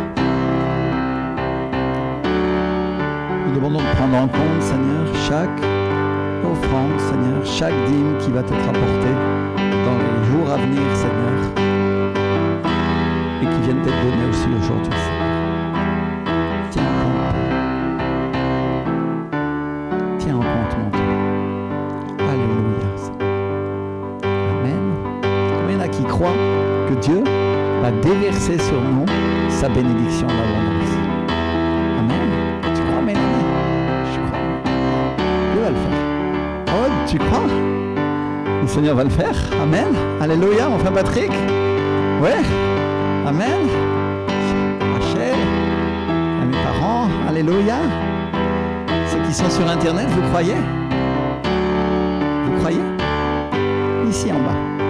C'est l'endroit où tu dois donner. Le Seigneur te dit, si tu donnes, je te donnerai. Moi aussi te dirai, Seigneur. Alléluia, Seigneur. Seigneur, nous t'exaltons. Seigneur, nous glorifions ton Saint-Nom au nom de Jésus. Amen et Amen. Alléluia. Et on a une annonce. Et que vous sachiez que c'était le dernier culte aujourd'hui avant les vacances et que les 2 prochaines semaines, on va être fermé parce qu'il n'y aura pas beaucoup de monde et tout le monde est à la plage, quasiment. Mais on va vous mettre un culte sur Internet à 10h30. Une rediffusion d'un culte précédent et chacun pourra avoir sur YouTube un culte le dimanche. Amen. Alléluia. On va choisir des cultes parmi les plus puissants qu'on a eu cette année pour que vous soyez bénis, même quand vous êtes en vacances. Amen. Ça, c'est l'avantage de la technologie, non? Merci Seigneur. On peut faire ça. Et on va se revoir le 15 août. Si ma sœur Rachel, elle veut nous mettre les annonces. Alléluia. Ça veut dire quoi? Le 8 et le 1er, la salle est fermée, mais il y a un culte à 10h30 qui va apparaître sur YouTube. Alléluia. En rediffusion. Et le 15 août, on est ici encore dans la salle. Amen. Dis avec moi, le 15 août, c'est la reprise et on va être bénis. Amen. Alléluia. C'est un férié, mais c'est un dimanche. Alléluia. Et le 15 août, il y aura un culte ici dans ces salles. Amen. Je voudrais qu'on prie pour chaque personne qui va partir en vacances ou qui est en ce moment. Et on va demander au Seigneur, Seigneur, tu nous bénis. Tu bénis chaque personne, Père. Tu les gardes pendant leur aller, pendant leur retour, Seigneur. Au nom de Jésus de Nazareth, mon Dieu. Et Seigneur, tu gardes ici aussi l'Église, Père. Nous la plaçons sous la protection du sang de Jésus, Seigneur. Nous décrétons, Seigneur, que chaque personne, Seigneur, va être gardée dans ses promenades, dans ses vacances, dans les moments où ils vont se reposer, Seigneur, et ils vont quand même penser à toi, Seigneur. Alléluia. Combien il y en a qui savent qu'on ne part pas en vacances de Dieu? On est bien d'accord, hein? Alléluia. Ça veut dire que le dimanche, c'est pas un jour pour se promener, c'est un jour pour faire un culte. Alléluia. Si ce jour-là, exceptionnellement, tu as envie d'aller te promener, tu regardes le culte en diffusion, au lieu de le regarder à 10h30, comme il va être diffusé, tu le regardes à 20h. Mais tu prends un temps pour adorer le Seigneur. Alléluia. On est d'accord? Ça, c'est la raison pour laquelle on va vous mettre un culte. Parce que nous, le dimanche, on va s'asseoir et on va adorer Dieu. On va faire le culte avec ma femme. Parce que moi, j'ai l'avantage, vous savez, j'emmène ma pianiste avec moi. Alléluia. Et pour nous, c'est plus facile de faire le culte. Alléluia. Merci Seigneur. Alléluia. Je veux bénir chaque personne qui nous regarde. Chaque personne qui est malade, qui est affligée maintenant, reçoit la restauration au nom de Jésus. Reçois la restauration. Sois rempli du Saint-Esprit au nom puissant de Jésus. Amen et Amen. Je voudrais juste dire à l'Église qu'on ne les laisse pas, on ne vous abandonne pas. Si vous avez un souci, vous pouvez nous appeler quand même. Amen. Alléluia. Il n'y a aucun problème. Vous pouvez appeler le pasteur Carlos, et vous pouvez nous appeler si c'est urgent. Alléluia. Et on va vous laisser des paroles d'encouragement pour que vous soyez remplis et vous soyez en force quand on reprend le culte ici le 15 août. Amen. Je voudrais que chacun déclare ici, sur les chaises qui sont autour, et décrète avec moi. Mon frère, ma soeur va s'asseoir ici le 15 août. Amen. Décrète. Le 15 août, ils vont être là. Alléluia. Avec leurs enfants, avec leur famille, et ils vont être bénis. Et le dimanche d'après aussi des Grètes. Au nom de Jésus, Seigneur. Et le dimanche suivant aussi, Seigneur. Et même si le Covid revient, Seigneur, nous allons nous tenir dans l'église, Père. Alléluia. Je voudrais juste toucher un mot sur les vaccins. Parce que je sais que c'est quelque chose qui en France en ce moment est la question, non? Le Seigneur ne nous a pas dit de ne pas nous vacciner. Mon pasteur en Colombie encourage l'église à se vacciner. Alléluia. Le Seigneur nous a dit qu'il nous garderait. Et il nous a gardés. Alléluia. Il y a eu quand même des cas. Mais heureusement, ils n'ont pas été graves. C'est moi vous dire que dans mon église en Colombie, il y a eu des morts dans le ministère et autour des membres du ministère. C'est une église très nombreuse. Et forcément, quand on se réunit à beaucoup, ça multiplie le risque. Alléluia. Alors même si je ne suis pas du tout d'accord, et je vais vous donner, ça c'est mon avis à moi du pasteur Rémi, je ne suis pas du tout d'accord avec la manière dont fait le gouvernement, parce qu'il veut nous obliger. À mon épouse, ils lui ont dit, si tu ne te vaccines pas, tu perds ton travail et t'es viré. Et ça, c'est pas comme ça. Ça, c'est pas bien. Parce que ça, c'est pas la manière de faire. Parce que c'est à chacun de décider avec son cœur. Alléluia. Amen. Je dis pas ça contre la personne du président, mais contre ce qu'il fait. C'est la méthode. Ça se fait pas. Et l'Église va toujours se lever contre ce qui est mal. Alléluia. On ne peut pas imposer aux gens des choses. Par contre, si tu as la paix dans ton cœur, tu es tranquille avec le vaccin, et que tu veux prendre le risque, gloire à Dieu, non? Alléluia. C'est possible. La seule chose que Dieu nous a dit, courez pas après les vaccins, comme le font les gens du monde. Quand il dit courez pas, c'est vous précipitez pas, c'est la panique. Ah non, gardez la foi en moi, il dit le Seigneur, n'est-ce pas? Alléluia. Je crois que si mon pasteur en Colombie, il a pris cette décision, d'abord il s'est vacciné lui-même, pas tout de suite, mais il y a peu de temps, il y a quelques mois. Il a pris cette décision parce qu'il a vu que l'Église, elle était vraiment très touchée quand même. Et ils nous disent qu'il vient les variants, entre guillemets, soi-disant plus dangereux. Chacun peut décider, mais en regardant avec sagesse, lequel c'est le vaccin qui lui paraît le moins dangereux, n'est-ce pas? On est bien d'accord? Il y a plusieurs possibilités. Soit tu as que par la foi, mais tu as intérêt à être sûr. Parce que la réalité, c'est que Dieu nous a donné une parole, et j'en ai vu quelques-uns, ils l'ont attrapé quand même. Parce que quand tu n'es pas complètement sûr de la parole que Dieu t'a donnée, parfois, Dieu permet pour tester ta foi. D'autres l'ont attrapé aussi parce que Dieu a permis, n'est-ce pas? Parce qu'il fallait qu'il soit éprouvé. Mais la Bible nous dit que tout ce que nous faisons par la foi, c'est une bonne chose. Mais quand on le fait pas par la foi, c'est quoi? C'est un péché. N'est-ce pas? Alors j'invite chaque personne à s'analyser, à regarder avec la paix, à décider avec le Saint-Esprit ce qu'il va faire. Alléluia. Ils ont obligé mon épouse à le faire. Elle a pris une semaine. Au départ, on a dit, on s'en fiche, elle perd le travail. Tant pis. Dieu nous en donnera un autre. Alléluia. Après, on a consulté mes pasteurs. On a regardé avec la paix, elle a jeûné. Et on a décidé que c'était possible de le faire. Simplement, on a choisi celui qui nous paraissait le moins dangereux. On prend un risque, hein, c'est sûr. Nous, on a choisi le Pfizer. Parce que ça nous paraissait moins risqué. Mais chacun peut décider, non? Heureusement, en France, ils nous ont laissé le choix sur lequel on peut se faire injecter ou pas. C'est évident que celui qui ne peut pas, il risque d'avoir des problèmes. Parce que ça devient un petit peu chaud au niveau gouvernemental, n'est-ce pas? On peut protester. Et je vais enseigner sur ces choses-là. Et peut-être pendant les vacances, je vais le faire si j'ai un peu de temps. Sinon, je le ferai après. On peut protester. On a le droit de ne pas être d'accord. Et c'est ce que je fais d'une certaine manière. Je suis en train de protester. Et je dis, Monsieur le Président, c'est pas comme ça. Hein. Je suis pas contre le vaccin, mais on ne peut pas nous imposer. Il y a une chose qu'on ne peut pas faire, c'est faire des manifs où on casse des choses. on ne peut pas monter une rébellion. On est bien d'accord? Alors même s'il y en a beaucoup que ça tente d'aller dans les manifestations, mes frères et sœurs, vous êtes en région, laissez-moi vous dire, dès que ça commence à chauffer, vous vous retirez. En plus, ce n'est pas forcément une bonne idée de se coller avec un tas de gens, n'est-ce pas? Même si on est d'accord sur le principe, on est d'accord avec eux, et c'est parfaitement légitime, mais on n'est pas là pour casser ou pour brûler quoi que ce soit, ou pour se rebeller. La Bible nous enseigne à être soumis aux autorités.